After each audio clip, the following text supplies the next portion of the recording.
When governments change hands, it isn't always the cleanest process, even when it's within the family. It can be confusing as to who answers to whom and what the chain of command has become. So, joining us now to help us understand how it works, a member of Kathleen Wynne's transition team from 14 months ago. Here's Tony Dean, professor at the School of Public Policy and Governance at the U of T and a former head of the Ontario Public Service. And it's good to have you back here at TVO. Great to be back, Steve. I want to start our conversation from 14 months ago. Kathleen Wynne, Maple Leaf Gardens, a January afternoon. She wins the convention. At some point, presumably, she has a conversation with Dalton McGuinty saying, power has to pass. How do you want to handle it? How does that conversation go? Well, it's a great question. It's a great subject, Steve. We don't talk about transitions enough. They are a fundamental part of parliamentary democracy in this country and in this province. They're about, as you say, the transition of power from one premier to another. That can be after an election when governments change, or in this case, it can be a situation where within the same mandate of government, power's been transferred from one premier to another. They're very similar. They're more similar than different. In fact, the discussion focuses really on transition issues. What's a date that is reasonable for us to swear in a new premier, go through the transition, the handover of power? Are you in the room? Oh no. The Cabinet Secretary might be in the room. As Cabinet Secretary, I was in the room for some of those discussions. And it's probably important that I clarify that my role on a transition team was a broader transition team. It was a net cast pretty broadly by the incoming Premier to gather together a multi-party team. Well, I'm looking at the names of the team here, and they're from, all walks of life in many different sectors. And what is their job actually to do? The job that was asked of this group by Kathleen Wynne was to bring an outside-in perspective on government and governance. Remember that in this process of transition, a Premier-elect has a number of issues and questions to deal with. The size and shape of her cabinet, how to deal with some transition policy issues, how to construct a decision-making process for cabinet and cabinet committees, and to answer questions like to what extent is caucus involved in cabinet decision-making. Don't you just assume it's all the same and you inherit the same structure as the last guy? Well, you don't. And I think that is a key point that very few people understand. In the case of the Dalton McGuinty to Kathleen Wynne transition, it was as significant a change as though there had been an election and a change of government. Really? Yes, because everybody assumes it's the same party. She's a minister in his cabinet. It's the same party, therefore it would be seamless. One tries to make the transition of power seamless. It does not mean that a new premier picks up the style, the decision-making structure, the cabinet, and the priorities of a predecessor. And this was one of those cases. So if we walk through this chronologically, I'm going to try and get the dates right.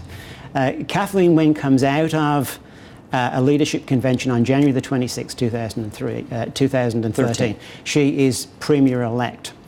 The following day, you see the resignations of the most senior staff who are working for Dalton McGuinty. On Monday, I guess the 28th of January, Kathleen Wynne, Premier-elect, and her new staff move into temporary transition quarters, offices, probably in the Whitney block. Because she's not really the Premier yet. She isn't the Premier. Dalton McGuinty is still the Premier.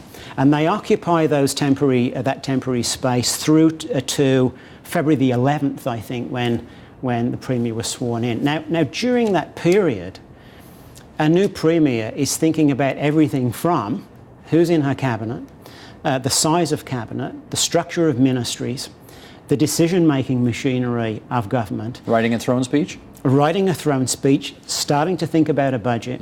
And in terms of, to get back to your question about what was the outside or the larger transition, team asked for advice, and it was on some of those questions about some advice on the Premier's style, on some communications, on the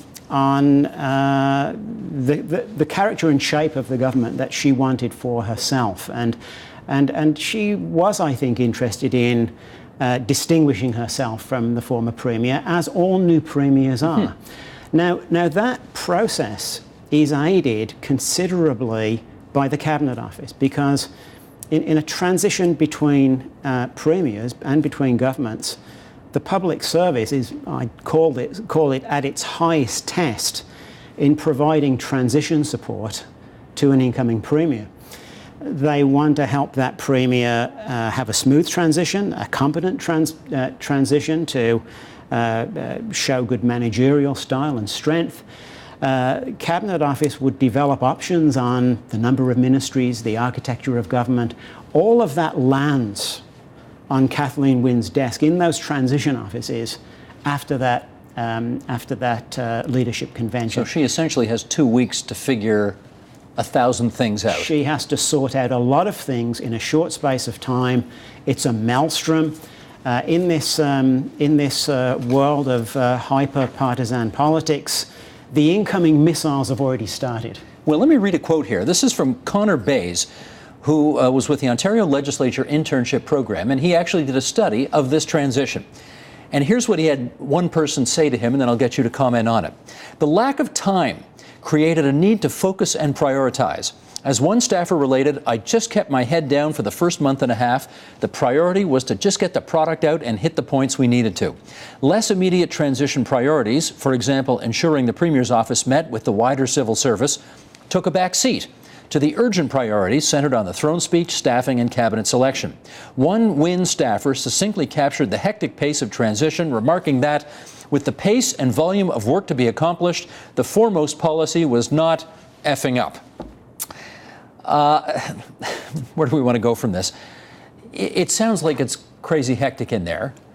It also sounds as if, despite the fact they're in the same party, there's not necessarily a lot of help from the previous guys in giving direction to the new guys on what to do. Is that right? Well, I think that generally speaking, that advice is offered by some people at some times, and I'm sure that on the receiving end it's picked up and listened to. What we do know about this transition, and I think I saw much more from the outside than I did from the inside, what one gleans from it is that there was a very significant change in staff, not at the lower levels, but certainly at the senior levels. And as one would expect, and I've seen this with a number of new premiers, Kathleen Wynne wanted to carve out a government that reflected her character and her values and her principles and her style. And you don't do that by spending too much time with the previous crew. Okay, I get that. Now tell me this.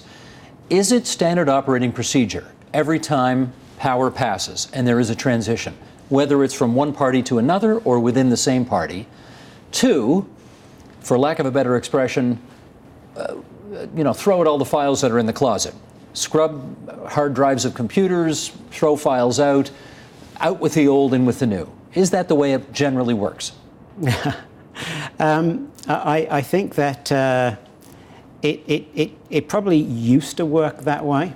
I think that we now operate with a different set of requirements and expectations that are governed by records retention schedules, and there's no doubt that some duplicated information or very low-level transitional information may be discarded, but there are requirements now, and those requirements have actually become tighter, or will become tighter under accountability legislation, to retain significant records. Yes. I'm obviously not trying to drag you into a police investigation, and obviously you're speaking here from what you know, and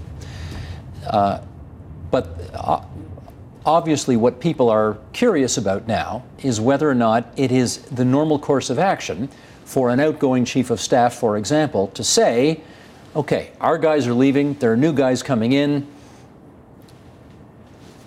let's just wipe the computers clean and give them a fresh start? Cleanse, if you like. I'll be honest in saying I don't know the answer to that. I don't know about the practices of previous chiefs of staff. I've worked with a number of them.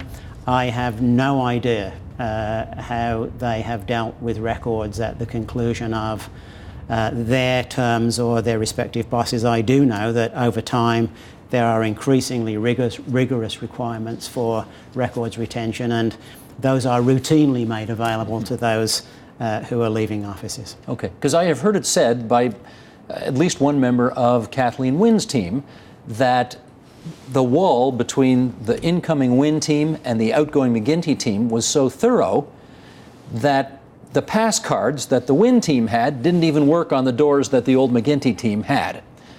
So it wasn't a seamless transition, and it wasn't, nice and easy. It was actually quite separate. That's what I've been told. Does that have a pattern of truth to it? Well, I think that whether cards worked or not, I think that the public service is responsible for ensuring that pass keys will open doors that people should have access to. There's no doubt about that. My sense was that this was the transition that Kathleen Wynne, as incoming Premier, wanted it to be. And incoming premiers kind of decide the way they handle transitions and how much continuity or discontinuity there is and how much of a line there is between one administration and another. Okay, were you around for the Mike Harris to Ernie Eves transition, which was again within the same party? I certainly was. Were there similarities or differences between that one and this one? I would say that there was more continuity overall, but there were certainly some breaks and there were certainly some changes in senior personnel, and there was certainly an effort made by the incoming Premier-elect Ernie Eves to connote a different style of operation and different priorities. So a blend of continuity and discontinuity. When you're in those meetings, though, is it the case that sort of the former regime says, well, this is how we always did things, and then the new regime says, well, that's very interesting, but we're not going to do that anymore? Are those the kind of tensions that you have to kind of negotiate around? Well, I don't. The public servants are seldom there for those sorts of meetings. I would expect that those discussions occur, and best advice on how the previous senior staff have worked is offered, and it's either accepted or rejected based on whether it will work for the new Premier. It's quite practical, I think, in that sense, and there is no. It's not a matter of rejecting everything or accepting everything. It's what makes sense for the style and needs of the new Premier. Okay, here's again from, this is Board 3 Control Room, Connor Bays again from the Legislature Internship Program, who studied this transition, and here's what he writes. This absence of defined roles during the transition created a degree of uncertainty for low-level political staff. While it was clear that the senior McGuinty aides would be leaving, the magnitude of personnel change was unknown to the lower echelons. With McGuinty's senior staff gone, there were several weeks of uncertainty over whom to report to and the lines of responsibility and communications, even as the pace of work accelerated. Now, again, this gets back to the assumption that because it's within the same party, everything happens kind of tickety-boo and it's all extremely well planned and rolled out. Does that sound more typical, though, of the way things really are? Well, I think the two characterizations that we've heard from the intern from this study are reflective of the kind of complex, multifaceted nature of transitions. And yes, it does take a bit of time to sort out who's responsible for what and who's reporting to whom. So that doesn't sound unusual to me. It's something that gets sorted out over time. But it is a period in which there is some uncertainty, I think, for junior staff as senior staff responsibilities are sorted out. Let me ask you about that 2-week period, because you pointed out she wins at Maple Leaf Gardens on the 26th of January, sworn in on the 11th of February. So there's that 2-week period where technically she's not the Premier. Dalton McGuinty's still the Premier, but he can't really do anything, right? He's the outgoing Premier. So he can't invade anybody at this point, right? He can't take any big decision. So who's in charge, really? Well, in the event of a decision by a Premier being required, Premier McGuinty is obviously in charge. He's the Premier of record. He's constitutionally the Premier. Behind that, the Premier-elect is, I think, sorting out the way that she will hold the reins of power and take on the reins of power, but she doesn't hold them just yet. Mm-hmm. But if something big were to come up, I mean, would it be good form for him to kind of go to her and say... To chat and consult? Yeah. Yes, I believe it would. That would certainly be my advice. And as soon as she takes over on the 11th of February, he's out of the picture at that point, right? That's the way it usually works. That's the way it works. Okay, let's talk about... I want to ask you one more question on this, and that is... the suggestion from the opposition has been in this case that because the initial expression of interest by the police was over a period of time from which goes after February 11th, when Kathleen Wynne took over, that therefore she may have had some involvement in the scrubbing of the hard drives. The police have come out and said, actually, she's not under investigation, and they have no evidence of that. So the question is, do you think Tim Hudak's overreaching here with that allegation, which the Premier has said she may sue him over? I've read commentary that suggests that Mr. Hudak might have been overreaching. Yes. And so he should, in your view, if you were advising him, what would you tell him to do? I'm not advising him. He has to make his own decisions. Okay, good enough. Let's talk about ministerial responsibility here. This is from the Chronicle Journal from last month. The concept of ministerial responsibility is being eroded in Canada. Whereas once ministers were expected to resign in the face of a major error or scandal, their underlings are increasingly being held to account for mistakes traced to them while the minister remains in place to fix them. The latest example comes in Ontario, where former Premier Dalton McGuinty's chief of staff is under police investigation after government emails about 2 unpopular gas plant cancellations were deleted.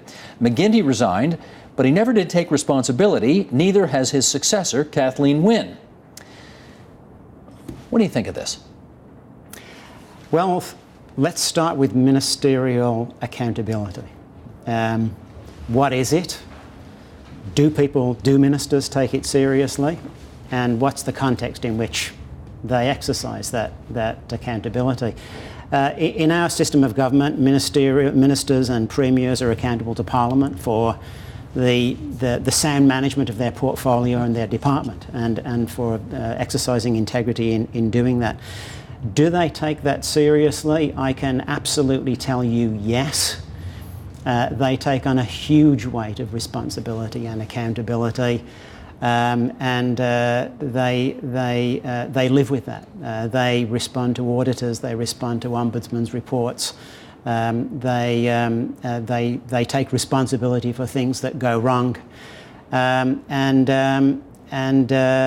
that's a job description that arguably is about 150, 200 years old.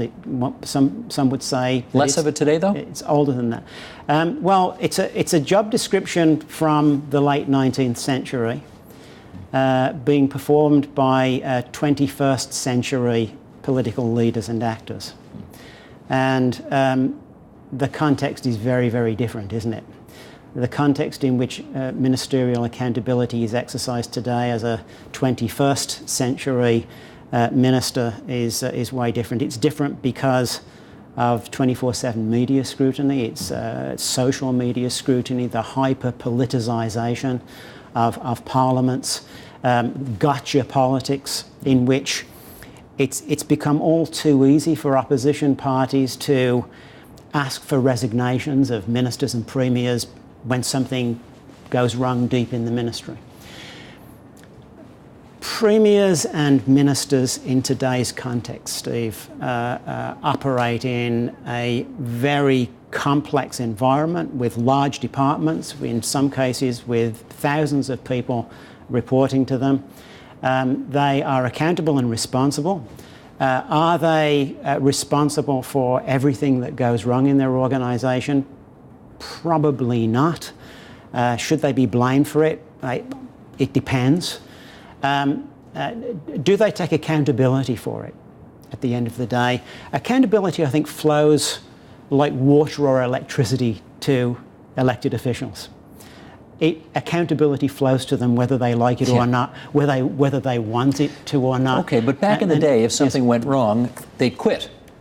And nowadays, they usually don't quit. What they say is, this bad thing happened on my watch and I'm here to fix it. Is the public better served with this new approach? I'm not sure that is the new approach. I think, I'm not sure that it was the case that in the past, when something went wrong, a minister resigned. When it had been demonstrated that something went terribly wrong, for which the minister should appropriately have been accountable, when the facts are on the table, when there's a report, you tend to see political leaders stepping forward and saying, yeah, that happened, and I've got some accountability for that, and here's how we're going to fix it. I think in the current context, we're not sure yet, we don't know yet what happened. We have lots of allegations being thrown around, and when I talk about a hyper-political context, there's a lot of heat, there's a lot of hot air, there are tons of allegations, there's lots of pre-election theatre occurring now. We have a hungry media all over this. This is not as easy to draw a line through and say, this is a minister's accountability, this is a premier's accountability, this is what they should do or not do. I am saying that whether, does accountability attach to political leaders? You bet it does. Much more of it than they would perhaps like. Do they live with it? Yes, they do. Do they admit that mistakes were made on their watch? Yes, they do, very, very often. Do they resign as often as perhaps they used to? Perhaps not. But accountability is huge for political leaders, and I think it's a bit of a mistake and probably unfair to argue that they spend a lot of time dodging it. It's very difficult to dodge, Steve. Gotcha. That's Tony Dean, former head of the Public Service, now from the School of Public Policy and Governance at the U of T. Thanks for coming in to TVO tonight. Thanks very much. Support Ontario's public television. Donate at tvo.org.